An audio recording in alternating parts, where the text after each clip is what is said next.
4 इनके miss carries हो चुके थे।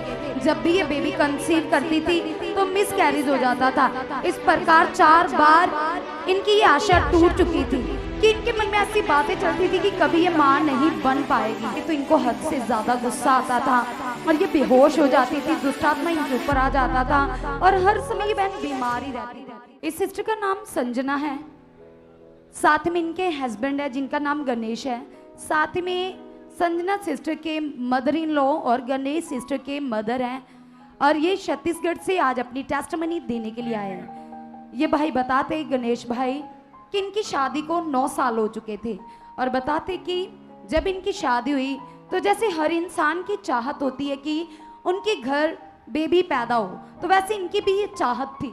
लेकिन बताते कि शादी के कुछ महीने के बाद ही दुष्ट आत्माओं ने संजना बहन के जीवन में काम करना शुरू कर दिया। बताते कि सबसे पहले तो इनको हद से ज़्यादा गुस्सा आता था और ये बेहोश हो जाती थी, दुष्टात्मा इनके ऊपर आ जाता था और हर समय ये बहन बीमार ही रहती थी। कभी टांगों में दर्द, कभी सर में दर्द, कभी पेट में दर्द। इस प्रकार ये बताते कि इन्होंने बहुत इलाज करवाया, ट्रीटमेंट करवाया, डॉक्टर्स के पास गई, लेकिन कोई आराम इनको नहीं मिल पा रहा था। रिपोर्टें भी नॉर्मल आती थी और दुष्टात्मा इनके ऊपर प्रकट हो जाता था और इस बहन को हद से ज़्यादा गुस्सा आता था, अपने पति से झगड़ा करती थी और मन में ऐसी बातें आती थी कि घर छोड़कर चली जाऊं।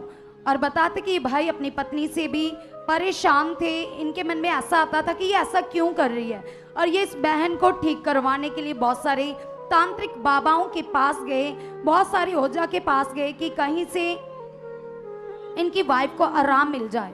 तो बताते कि इन्होंने सब कुछ किया जो उन्होंने इनको करने के लिए बोला, लेकिन कोई आराम नहीं मिल पा रहा था।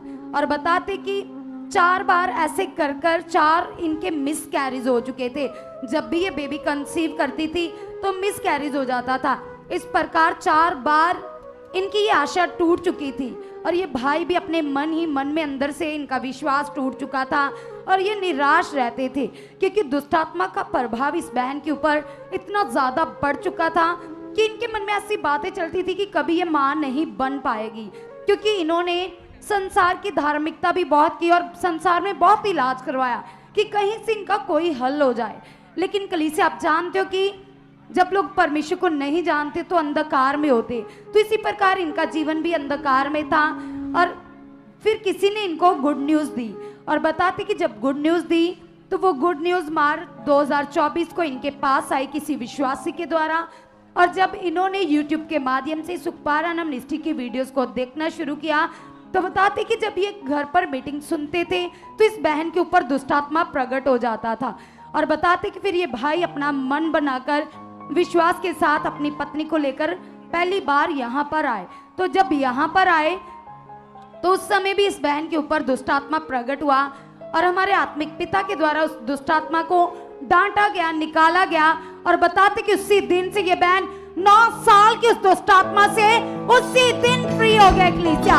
और उसके बाद इनको ये समझ आ गई, इन्होंने ये जान लिया कि जीवित परमेश्वर अगर इनकी पत्नी को चंगा कर सकता है तो इनको बेबी भी दे सकता है। तो इन्होंने जो सबसे बड़ी बात यहाँ पर सीखी वो थी टीचिंग, यहाँ की पॉजिटिव शिक्षा, मुंह का अंगीकार इन्होंने सीख लिया। और इन्होंने अपोस्टल जी के द्वारा ये सीख लिया था कि हमारे मुंह के शब्दों में पावर है, पवित्र आत्मा हमारे अंदर है, जो भी हम अंगीकार करेंगे वो ही हमारे साथ होगा। तो ये भाई लगातार पॉजिटिव अंगीकार करते थे और जब भी YouTube पर वीडियो, विश्वास को बढ़ाने के लिए वीडियो अपलोड की जाती थी, उन वीडियोस को देखते थे, प्रचार सुनते थे और लगातार वफादारी के साथ बने हुए थे और बीच बीच में यहाँ पर आते भी थे। और बताते कि जब पहली बार ये अपने घर गए और जो 9 सालों में नहीं हुआ कलीसिया, जब प्रार्थना करवा कर गए तो जाते इनकी वाइफ को बेबी कंसीव हो गया कलीसिया।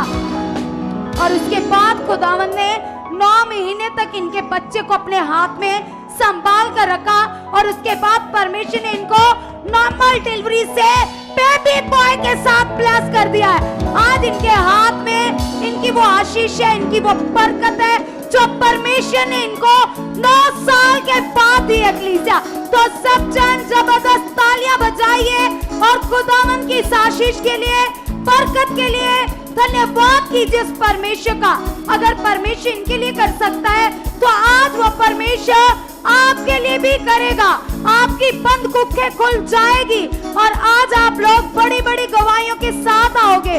जिन बहनों के पास बेबी नहीं है वो इस टेस्टिमनी को अपने लिए रिसीव कर लीजिए, क्योंकि आज अद्भुत ग्रेस से आप छुए जाने वाले हो और इस बहन की तरह आपकी भी बड़ी गवाहियां बनेंगी। तो सब जन जबरदस्त तालियां बजाइए और धन्यवाद कीजिए इस खुदावंद की इस ग्रेस के लिए, इस महिमा के लिए।